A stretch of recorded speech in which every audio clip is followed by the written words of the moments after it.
Jack Quaid really does have the most punchable face in Hollywood, but at least you won't feel it in this one. Hello everyone and welcome back to another video on the channel, and today we are talking about Novocaine, directed by Berk and Robert Olsen, starring Jack Quaid, Amber Midthunder, Ray Nicholson, Jacob Batalon, Betty Gabriel, and Matt Walsh. I think it made it pretty clear on my channel that I have a love-hate relationship with Jack Quaid. I absolutely hated him in the first couple seasons of The Boys, where he pretty much plays the lead character, or at least the character you're supposed to relate to the most as the audience's perspective into that crazy world. As soon as he was cast in Scream, I immediately predicted he'd be Ghostface, mainly because I hate him, but also I thought he'd be pretty funny, and, well, I was right. But ever since then, he started to grow on me. His characters in The Boys became better over time, and he began starring in many interesting films, most notably Companion earlier this year, which I thought he was perfectly cast in. So to say I was conflicted in my anticipation for Novocaine would be a bit of an understatement. I love to hate this guy in roles like in Companion, but will I enjoy him in his first lead hero role in a feature film, which, yeah, I'm pretty sure he's never starred as the hero in a feature film just solely by himself. So, did I enjoy him in this film?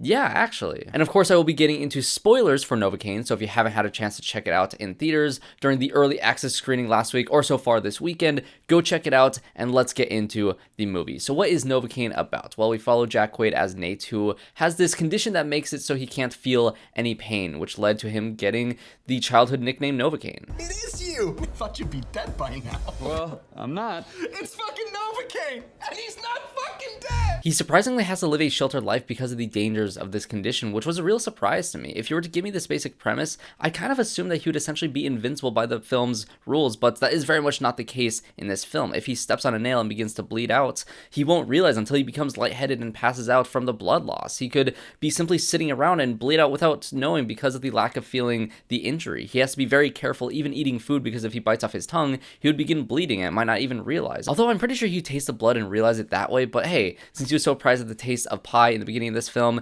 maybe he doesn't even know the taste of blood, so I don't know if he'd even know the difference. Also, due to his sheltered way of life, he is extremely nervous in going out in general, let alone on a date with a girl that he really likes at work, played by Amber Midthunder. So when he goes on a lunch date with her and is eventually invited out to a bar/art gallery, his world begins to open up in ways that he never knew it could. But of course, this is an action film, so of course some bank robbers are going to come into his job, kill the bank manager, and force Nate to give up the safe code by taking Sherry hostage. This of course leads us down our hero's journey as we follow Nate go out of his comfort zone by using his pain-free abilities to rescue the girl of his dreams. So there's our basic setup for this film, and honestly, it's a solid setup. I can see how this movie was easy to greenlight, and I can also clearly see why Jack Quaid was a solid choice to play the lead of this film. At this point, he's been typecast as the character that always gets the absolute shit kicked out of him. Poor Huey never catches a break, and his role in this film is absolutely no exception. And for me, someone who has always said that Jack Quaid has the most punchable face in Hollywood, I really enjoyed seeing him get beat up once again in film.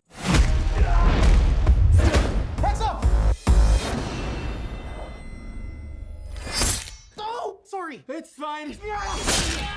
This movie works in large part due to Quaid's commitment to the action and his character work in general. He's charming and likable throughout the entire film, with solid chemistry with Amber Midthunder, who's also great inside of this film. And honestly, I would have been incredibly disappointed by this movie if she was relegated to the damsel in distress trope that is generally given to characters like this in films like this, especially since we've seen her sell action really well in Prey, which is honestly my favorite of the Predator movies. Yes, even over the original for me. In a lesser film, or even a version of this film that were to be made like 20 years ago, she definitely would have been relegated to that type of role, but there is a bit more to her character, which I found to be quite a pleasant surprise in this. Yes, she plays off Jack Quaid very well. The entire film does hinge upon us caring for this character's safety and Nate's drive to rescue her, so if the chemistry wasn't on point, this movie would have had a very hard time getting off its feet. But beyond that, at the midpoint of the film, we learn that she is actually in on the robbery, as her brother is the main antagonist of this story. Her brother is Simon, played by Ray Nicholson, which, yes, this film does double down on the Nepo baby casting, but I did enjoy Nicholson quite a bit in this film as well. We learned that Sherry was a foster kid who bounced around quite a bit from foster home to foster home, from adoptive parents to being on her own at a very young age, so her going along with her foster brother's schemes to make a living makes complete sense to me. This also gives Sherry a good amount of inner conflict throughout this story, which I do think is needed for this film, as she does need the money, she does love her brother, but she also doesn't want anybody to get hurt in the process, and with the murder of the bank manager, her priorities greatly shift throughout the story. Although I will say that the nature of Simon's character makes me question this motivation a little bit. He gives off a very unhinged performance Robertson plays his character a bit too much as a psychopath. With him acting the way he does, being very willing to kill anybody inside of his path,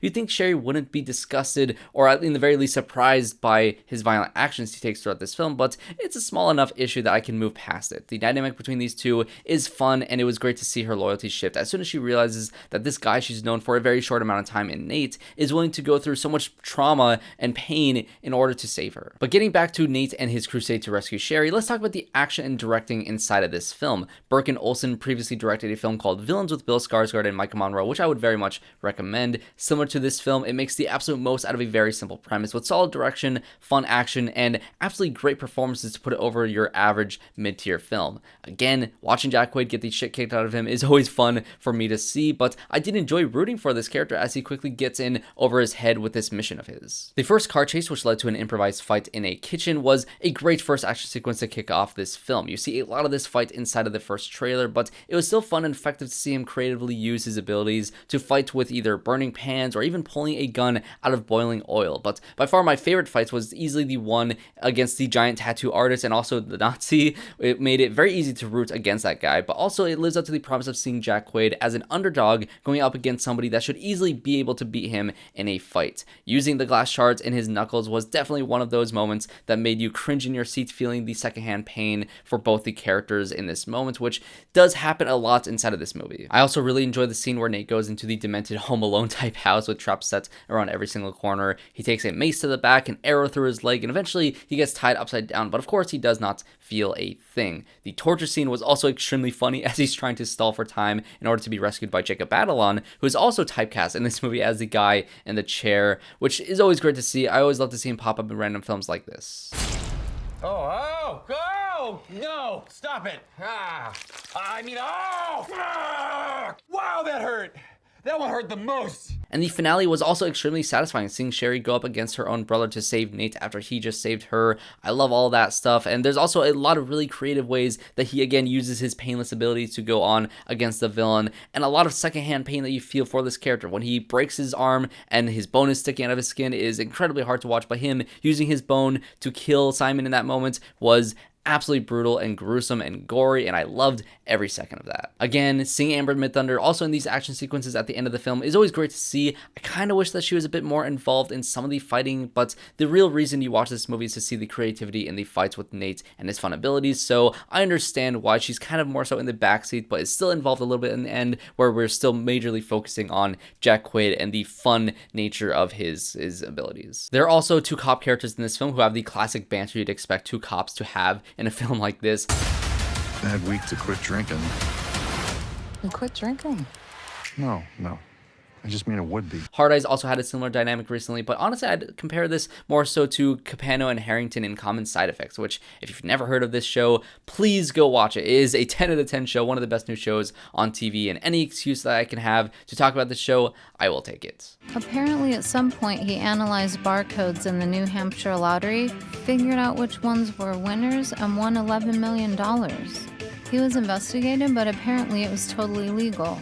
Did you not read the file? Oh, I read the file. He's an expert on quasinode extraction. He has 3 birds named after him in New Guinea. He won the Hallstrom Prize.